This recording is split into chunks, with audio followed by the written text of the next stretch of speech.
Welcome to Haunted Homebodies, where Halloween isn't just a day, it's a lifestyle. I'm Ashley. And I'm Sarah, and we're your guides through the delightfully dark corners of comfort horror. Grab your baseball bats and your bottles. It's time to come out to play, yay! So I had actually seen that singular scene in this movie Chris had before too. this. Chris had too. He was like, is it that movie? Evan made me watch that specific scene like years ago, and I Like out of cannot context? remember why. Completely out of context. I mean, would be like kind of like a haha, like out of context. It's so, I mean, it's funny in a bizarre way, but very Yes. funny in the context of the movie. It's so excellent. That is what I wanted to come into this episode with, is celebrating the best part of this movie, which is David Patrick Kelly, in my opinion. do absolutely love him.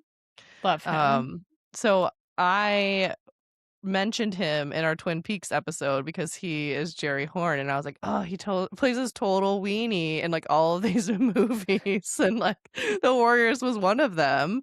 So in this movie, he's the primary villain, I guess you'd call him. He is just a weenie. I mean, I know I use that word a lot, but it just fits a lot. This is pretty perfect. These characters in our lives and the movies we watch. So his name is Luther. He kills Cyrus at the beginning of the movie, and then he frames the Warriors, and that's like literally the entire plot. That is Was it. then them trying to get back to their home turf of Coney Island. But like, what an amazing unhinged performance, you know? Truly unhinged, and I feel like has like similar like sneaky vibes of Jerry Horn, but I have to say, Yeah. you have not watched Twin Peaks: The Return, and Right. I am going to spoil it a little bit for you because I don't think that I recommend it for you anyway. He is one of my absolute favorite parts of The Return. I Interesting. remember when we were talking about Twin Peaks and I brought up the Horn brothers as having a redemption arc, and you were like, did they Yeah. really? And I was like, maybe I'm confusing myself because in The Return, they're like totally different people. And Jerry is this like old hippie who's just like wandering in the woods on drugs the entire time. Like just like absolutely like belongs in like Vermont or something. I mean, I know they've got their own Pacific Northwest hippies, Evan. But like I'm getting New England hippie vibes from him, and he's like delightful. Like he's no longer evil or anything. It's amazing. So sorry everyone, I just spoiled that if you haven't watched Twin Peaks: The Return in the 8 years it's been out so far. But I don't even know if I'd call that a spoiler. Yeah. It's true. Okay, It's I established like right from the beginning. And I feel like the Vermont style of hippie is a very specific kind. You. It is. I feel like there's a lot of tie-dye involved. Yes, usually. exactly. Yeah. So anyway, I love him, and I feel like it was nice to see him in a different role there, but then also really came back to the similar. roots here in the Warriors. Yes. He has like a type, like a typecast, I think, in terms of the characters and just like kind of the way that he portrays them. And I also learned that this was his debut. This movie. You know, that is very impressive. Right? Like this is kind of quite the making a splash, okay? I also learned that the come out to play yay line was improvised. Which is incredible. I guess like a local neighborhood bully in his childhood youth used to like taunt him by saying that. So he just started doing it. Like the little bottle fingers are so that whole scene is like so silly, and I just love it. Whole scene, whole movie, Ashley. Well, true that, but it really does like cap it off. Like we're ending it on a high note there. I also wanted to tell you that on IMDb, I saw him described as quote compact and feisty, and I was like, that's it. Truer words have never been spoken. That's it. Alright, so let me go ahead and intro the actual Even as an movie. old hippie, compact and Yes, feisty for feisty, sure. always, always, love Yes. it. Alright, so today we're talking about The Warriors, which was released on February 9th, 1979. It is rated 7.5 out of 10 on IMDb, and on Rotten Tomatoes, we have 88% for both audience and critics. This movie is so highly rated, it's kind of hysterical. That People is have, like, issues interesting with to it. me. I It's very know. interesting. I Okay. know, it's kind of funny. It's definitely considered a cult classic, even though I think it had a fairly big budget for the time and was, like, in theaters. Um, Apparently it was controversial because, and I have no idea, like, how much of this is, like, actual fact and or more just lore, advertising, who knows? But because it was about gangs, there were incidents of gangs members going to see the movie and then violence related to that at the theaters and or just young men like attacking each other and getting in fights at the theaters Oh. and like maybe people possibly dying and so then them being like this movie is a problem. It sounds very much like Scream, like you blame the movie. Like you Mhm, can't make mhm. blame movies for making psychos. Movies just make psychos more creative, Yeah. that kind of vibe. But Okay. do your Okay. own research if you're curious about this. Um, my internet perusals also taught me that this movie is classified by many as a dystopian fantasy, which kind of made me view it in a different light because I kind of just saw it as like Okay. campy 80s kind of aesthetic action film. But then once you view it through like a post apocalyptic lens, I like couldn't unsee it. And I was like, totally, this is like so otherworldly kind of. That gives me a whole new appreciation because I basically was like, what are they talking about gangs? These are just a bunch of theater kids Yes. who They're are just adorable. yeah, like it like the outfits, Oh the my gosh, coordination, the incredible. A montages, lot of like choreographed fighting that was beautifully done, a lot of makeup, a lot of overalls. They were the overalls with the skates, like, it was a yeah, vibe. It was a vibe. yeah. I It's mean, the baseball players with the face paint. Oh, I loved those. I So loved yeah, the that one. Furies, the The Furies. Furies, yes. Oh, so Um, good. okay, all right. Dystopian fantasy. All right. Dystopian fantasy, I could find a right? new appreciation for it through that Yes, lens. yes, when you're trying to Okay. see it as, like, this is a representation of, like, gang violence in New York in the '80s, it's kinda like, I don't know.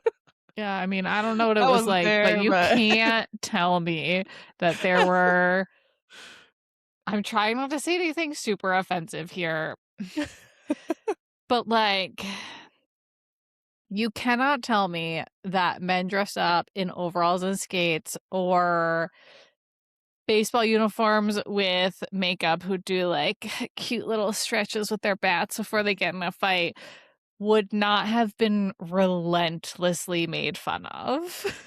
yeah, and it wasn't a joke, like, none of their Yeah. outfits were, like, the brunt of the joke, it was I all feel like taken very I'm seriously, they giving all away needed their uniform. all yes, I'm giving away all my thoughts here. You haven't even finished introing the movie. Yeah, let me read the synopsis. Okay, this is the one-line synopsis from IMDb. Members of a street gang known as the Warriors must fight their way home from the Bronx to their home turf on Coney Island when they are falsely accused of assassinating a respected gang leader. The Warriors is only streaming on AMC Plus if you're a subscriber there. I watched this one on DVD and apparently it was like with the whatever, like extreme director's cut. Oh, I don't wow. know if your version had the comic book transitions. No. Okay, so that's a It new was just director's the, like, cut. I the did like the radio radio. transitions, I yeah. was a fan of that. I'm a Um, sucker for all of that kind of like vibey storytelling. I did get a free subscription to AMC Plus Oh, and nice. canceled it literally while I was watching the movie, so I have, like, Oh, another few days of my AMC Plus subscription. there's some good horror on there. Okay, okay, well, Yeah, I've got, like, scope 3 more around days if to you try have it yeah. out. You won't, I know. There's some good No. stuff. It won't be the last time you do a free trial subscription to AMC Plus, I'm sure. Exactly. Okay, so this episode was included in our Haunted Tunnels theme, mostly just because, like, I can. I can do it whatever I want, and, you don't have a problem with it, so that's all that matters to I me. mean, one of the warriors literally dies in a tunnel, so He maybe he probably is came a back to ghost. haunt it. Yeah. I know, I know. I was gonna say there's the New York City subway tunnels, there's gotta be ghosts down there, or at least like I Ninja think Turtles. there are old haunted stops. I think this is Okay, like a there's thing you gotta can, be. yeah. There's gotta Yeah. be, but that had nothing to do with this movie. There just were tunnels, but I somehow it still fits the vibe, I think, in my, humble opinion. I would say that this is like no less horror than The Goonies. Right, that's true. Yeah, We have talked about totally. many other movies that are in no Yeah. ways Yeah. horror This is categorized, our but podcast, okay? yes, yes. Okay, so I'll give you some of my initial thoughts, and then you can give me more of yours if you have any thoughts on this movie. I realized watching it for the podcast that this movie really just does it for me, just, like, kind of on vibes alone, you know? Like, I'm just Okay. kinda there for the vibes. It also made me realize that the time period in which I watched this movie for the first time was a time period when I was just, like, watching movies kind of, like, in the background while doing other things, Hmm. and I feel like it is an excellent movie for that because it's not plot-centric, like, you do not need to be paying attention at all. No, I you do will not. say I will say that, the whole intro sequence, like, really gets me hyped. I don't know, it's, like, very silly, but I just like the way it's done. There's, like, a little, red title card, and then there's just, like, this fun intro to all the other characters, and it's just, like, kinda corny, but, like, the synth music is bopping, and, like, we're all going somewhere. Where are we going? I love the aesthetic, right? It's just nostalgic, NYC, like, it's all like, almost all shot actually in the city. I think it's just, like, a silly, fun little romp, but you tell me your thoughts. I this movie did not do it for me. However, to also be totally opposite of you, rather than viewing it as a fun little romp, I do feel like I could watch this movie 10 more times and dissect it and read a whole bunch of articles about how people felt about it and their interpretations of it and what in the world is going on. Yeah, I did. I spend a good bit of time on Reddit and just people kind of like people are very split. I would say in general more people are positive about this movie. But then there are other people who just watch it like you and are just like, can someone explain to me why people like this? Because like I don't It get it. was like literally montages, which it is an 80s movie, but there was a Yeah. lot of montages for one movie, Yeah. and fight scenes, and then just a little bit of treating women poorly. Is those kinda Oh, there was all we did. I introed the movie to you just being like, it's just Yeah. misogyny all over the You place, and prepared yeah. me for that, Yeah, yes. yeah, yeah, yeah. This is But, I have one of the worst ones gets arrested for it, so yes, it's kind cool. of like, okay, I wanna put a pin in that because I have thoughts on it for Okay, later. great. I'm gonna say a few more positive things about the movie before before you get to say anything else. I enjoyed the campiness, the choreography we already mentioned, the costumes. I think I don't know. It was just so silly. I also learned that the Furies that we were talking about, according to Screen Rant, director Walter Hill based their look on his love of the band Kiss, which I could Well, totally see from that. that And I just want to say, tracks. good for you, Walter Hill. You do you, and we can tell you Yes. you had some fun with it. Um, Aside from that, I totally agree that this isn't a movie that you're watching to be like, let's go along for this great story. I, for one, am a sucker for a quest, so this is like a very clear like A to B story. They are Mhm. at A, something bad happens and they have to get to B. There's also like underdog vibes, right? They're a very small, I don't remember what they called them, like there's so much like 80s slang. It's very very silly. Yeah. Um, but you know, it's got a few like I like that driving force, right? We have a very clear goal and like the odds are against us and I don't know. I like that whole vibe.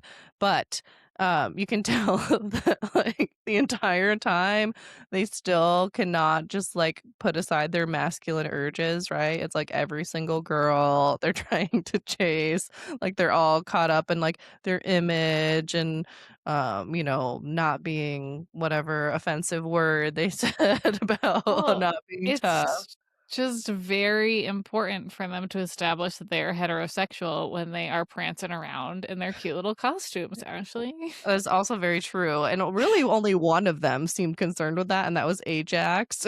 And he is the one who got arrested Yes. for being very He aggressive was with that he was woman. our most problematic male. He was very problematic. But that brings me back to the point you were making where can't tell with this movie, and I would have to research it more than I did to know, like, are we trying to make some sort of social commentary?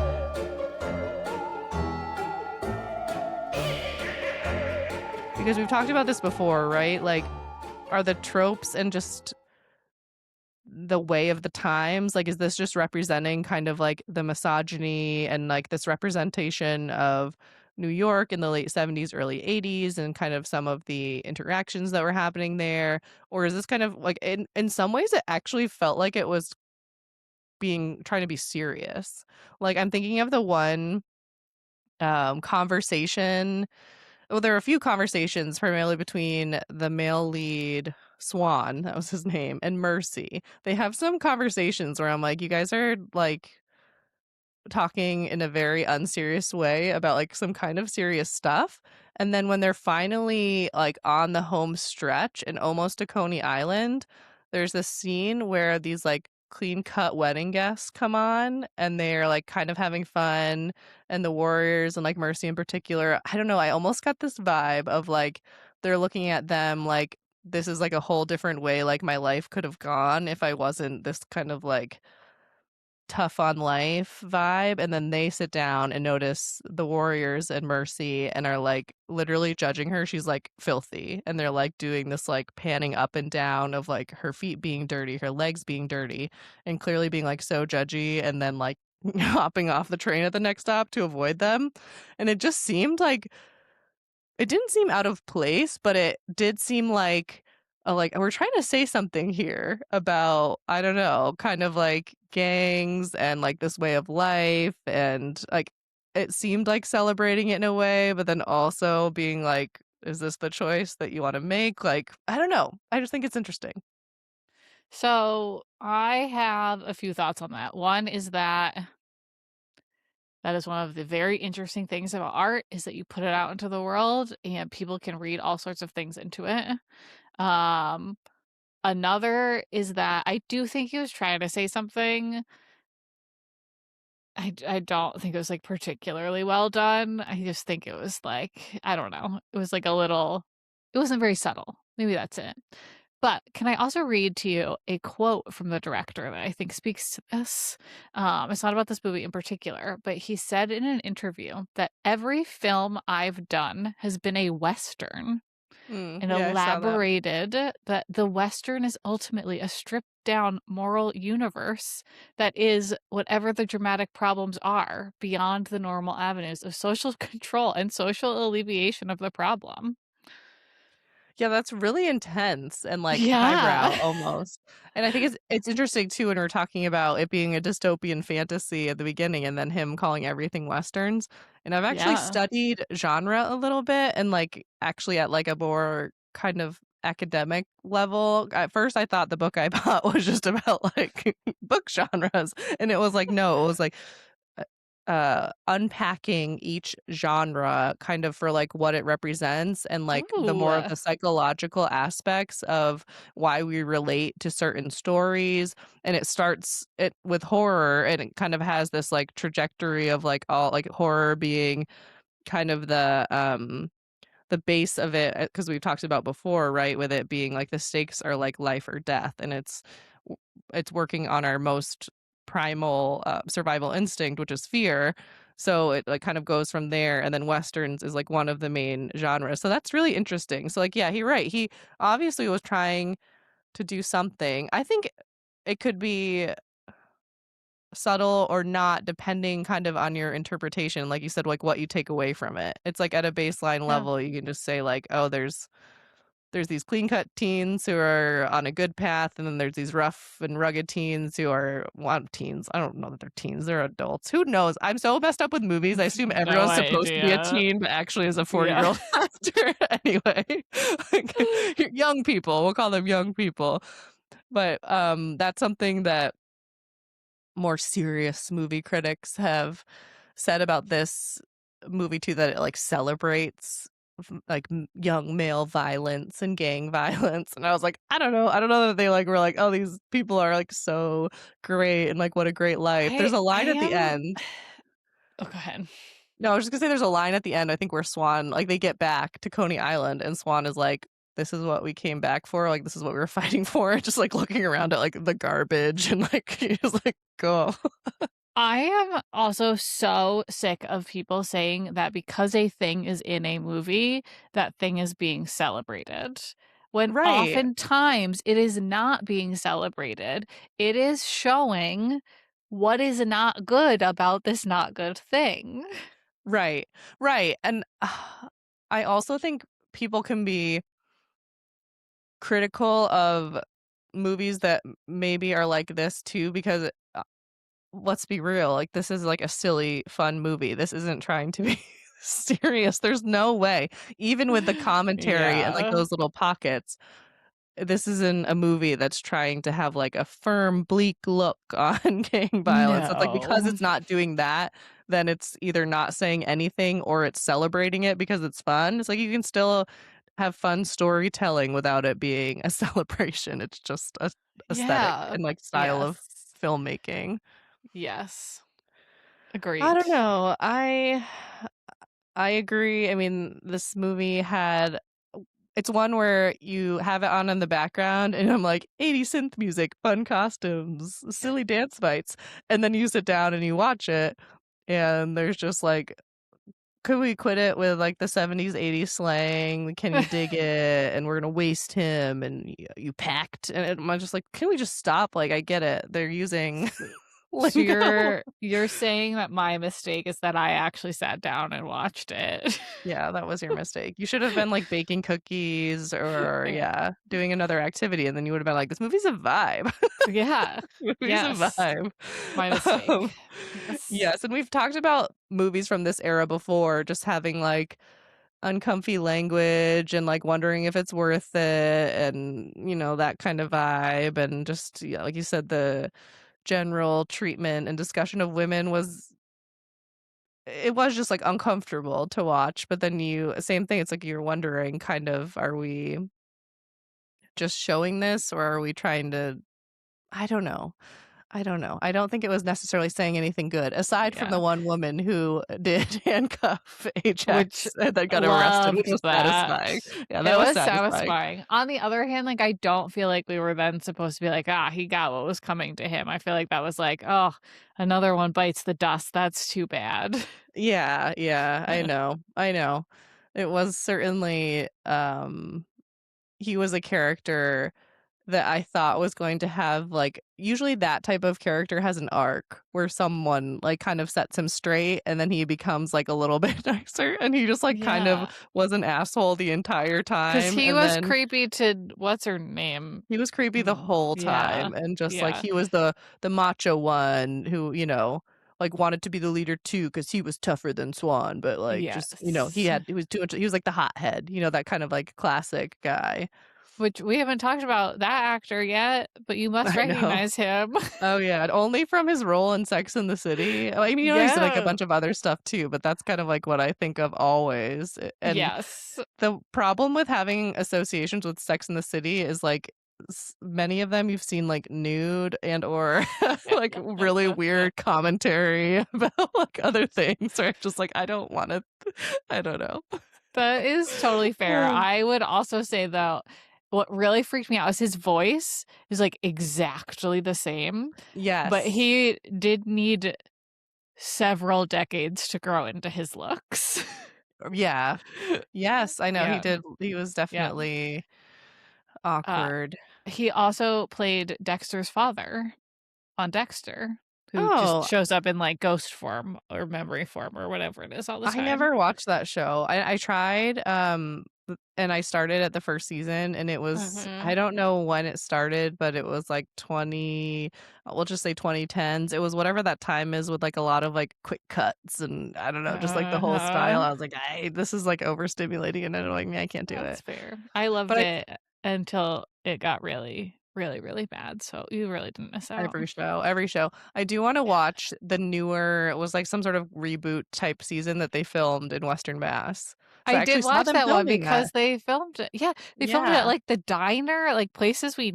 know. Yes, places Yeah. we've been to. I saw them Yeah. filming in Shelburne Falls. I was, like, actually out at lunch, and, like, they were filming across the So way, cool. and they had it was the summer, but they had transformed it into, like, a Christmas village Yeah. because it was Mhm. winter during the season. Yeah, it was really cool. That season was not terrible. It was not as bad as the end of the series. I mean, I got And now nothing. there's a whole new reboot of Dexter Of also. course, of Yes. course. Can't Yes. let it go, can't let anything go. Can't come up with Well, new ideas. in conclusion, Sarah, can you dig it? I'm just kidding, I have one more thought. Overall, as I said, this movie fits a mood slash vibe for me. And that vibe is very specific. And there's more than one movie that fits the vibe. So it's kind of in a rotation for me. It's Fair. the post apocalyptic 70s, 80s survival quest kind of tale. So there's like Escape from New York. Have you seen that one? Nope. Okay, excellent. Assault on Precinct 13. Nope. Okay. So I can't say that I've really ever seen anything in this genre. yeah, I mean, who knows how we even classify this, but I don't know. Will I watch it again? Oh yes. Will you? Probably never unless I make you. I mean, I'll do it with like a dozen browser tabs up while I read all about everyone's theories about it. That's how I would rewatch it. Maybe you should watch it once more as a dystopian fantasy Yeah. while Yeah, it researching it. does make me rethink a lot of it. Yes. Yeah. It just okay, here's my major gripe. Just I think it probably has a lot to say. It is a quest movie, but there's nothing new that happens in their quest. It is travel time, fight with a different group of people, but it's still the same fight scene. Travel time, fight. There's no like I don't know. I don't know. I just Yeah. feel like a quest needs like some offshoots, just some plot. I'm just asking for a tiny bit of plot. That's all. Well, then it's not as good on the background because you have to pay attention. And it was only a 90-minute movie. So if you're gonna make a movie that flat, like that's great. That's awesome. 90 Yeah. minutes. Yeah. That is another criticism that I read on the internet was just so many people being like, it's boring. And I was like, you don't understand watching movies for the vibe, which I guess I can say maybe for you too, or it's just not your vibe. Maybe That's I should also have been completely appropriate. multitasking. Yeah. But if you're just there for the vibes, it's like I don't know, I just like something about that. The radio, the cheesy little radio announcer narrator. Yeah. I like the leader of the riffs with his like aviator glasses and like kind of the cuts with him. Like I don't know. I ate I all that stuff respect up. it. I respect that. I totally It's the do. vibe. I Yeah. appreciate you. Yeah. Well, that's it for Haunted Tunnels and our discussion about the Warriors. And next week we are moving on to our second to last theme of the season. Sad face. We're going to be talking about the Burbs. I can't remember if we were talking about TV show or movie first, but we're going to talk about both. And it's going to be probably fun. You still haven't watched the Burbs movie yet, so I have I'm not. excited for that. And maybe at one point, I'm ready for you to be like excited about a movie again because it's been a while, and I'm not sure that we're gonna get there before season's end. I don't think. We'll see. I don't know. I think our last theme has some contenders for me. Oh gosh, we'll flip flop, and I'll be like, Sarah, come on, this is what you like. Probably. It's good to have variety in the show. It's good. Yeah, that's true. It's true. All right, well, we'll see you there. Bye. Bye. Thanks for listening to another episode of Haunted Homebodies. Make sure you like and subscribe wherever you listen to podcasts. And remember, when in doubt, just stay home.